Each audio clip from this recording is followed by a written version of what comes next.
이번 시간에는요, 언어 발달에 영향을 미치는 요인에 대해서 살펴보려고 합니다. 우리가 크게 개인적인 요인, 또 사회 문화적인 요인, 또 환경적인 요인, 이렇게 이제 살펴볼 수가 있는데요. 먼저 개인적인 요인을 우리가 살펴보면 첫 번째, 지능을 들 수가 있습니다. 사람이 언어를 듣고 말하기 위해서는 아무래도 사고할 수 있는 그런 인지적인 능력이 필요하죠. 다양한 인지 발달 단계에서 이루어지는 그런 표준화된 지능 검사에서 언어 능력은 인간의 지능을 측정하는 중요한 예측 변인으로 우리가 인정하고 있습니다. 영유아가 언어 발달을 성취하기 위해서는 이런 지능과 관련된 그런 사고 능력 발달이 필요하다라고 이야기할 수가 있어요.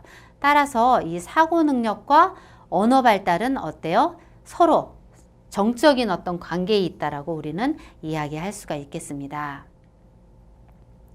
관점에 따라서는 사고 능력의 발달이 언어 발달에 속함으로써 언어 발달의 중요성을 강조하기도 하고, 또는 반대로 언어 발달은 사고 능력의 발달에 예속되는 것이라고 보고서 사고의 발달을 더 중요하게 생각하기도 합니다.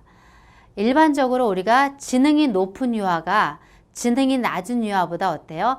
더 많은 어휘를 습득하고 또 적절히 구사하기 위해서는 기억력, 사고력, 모방 능력, 그다음에 문장 구성력 등과 같은 그런 지적 능력을 필요로 하기 때문이다 라고 할 수가 있겠습니다. 영유아가 갖고 있는 그런 언어 능력이 얼마만큼의 지능 점수를 나타내기는 가는 우리가 개인적 언어 능력과 또 그 영유아가 처해져 있는 그런 사회적 환경 조건, 이런 변인들이 동시에 고려되어야 되기 때문에 정확히 확인하기는 어렵다고 볼 수가 있습니다. 최성규는 우리나라 어린이의 지능지수와 언어 발달 간에는 높은 상관관계가 있는 것으로 연구 보고하고 있습니다. 따라서 우리가 이런 언어 발달에서 어떤 지능은 굉장히 중요하다라고 할 수가 있고요. 그 다음에 이제 이 언어 발달에서 개인적인 요인으로는 두 번째, 뭐가 필요하다고요? 네, 신체적 조건이 필요하답니다. 즉, 정상적인 언어 발달을 이루기 위해서는 언어 습득에 필요한 그런 시각 또는 청각, 그 다음에 발음 기관 등에 대한 그런 신체적 이상이 없어야 된다는 거죠. 이러한 신체적인 조건을 이야기할 수가 있고요. 따라서 영유아는 자신의 그런 오감각을 활용해서 여러 가지 정보를 수집하고 조작해서 이렇게 이것을 통해서 사고하고 이제 활동을 합니다. 하지만 뇌 손상이나 아니면 신경계 이상, 또 청각기관이나 발음기관 등의 어떤 장애는 영유아의 그런 정상적인 언어 발달에 장애를 가져온다라고 할 수가 있겠습니다.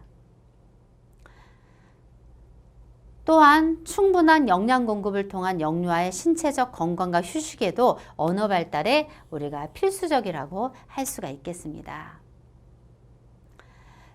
그러면 우리가 영유아의 신체 조건에는 우리가 크게 맥락에 청각기관의 발달, 그리고 또 발음기관의 발달, 또 나아가서는 눈과 손의 협응력, 이런 신체 조건을 크게 맥락으로 이야기할 수가 있습니다. 이러한 세 가지 맥락의 어떤 조건들은 영유아의 언어 발달에 가장 직접적인 영향을 준다라고 할 수가 있겠습니다. 영유아기 때부터 주위로부터 듣고 또 그것을 따라서 말하면서 음성 언어가 발달하게 되고요. 이러한 음성 언어를 이제는 문자로 언어로 이제 표현하고, 이런 것이 이제 언어를 의사소통의 어떤 도구로 사용하게 된다라는 것입니다. 만약에 소리가 들리지 않을 경우는 어때요? 이러한 자극이 이루어질 수가 없기 때문에 언어 발달이 잘 이루어지지가 않겠죠. 바로 언어 발달에 저해가 이제 나타날 수가 있습니다.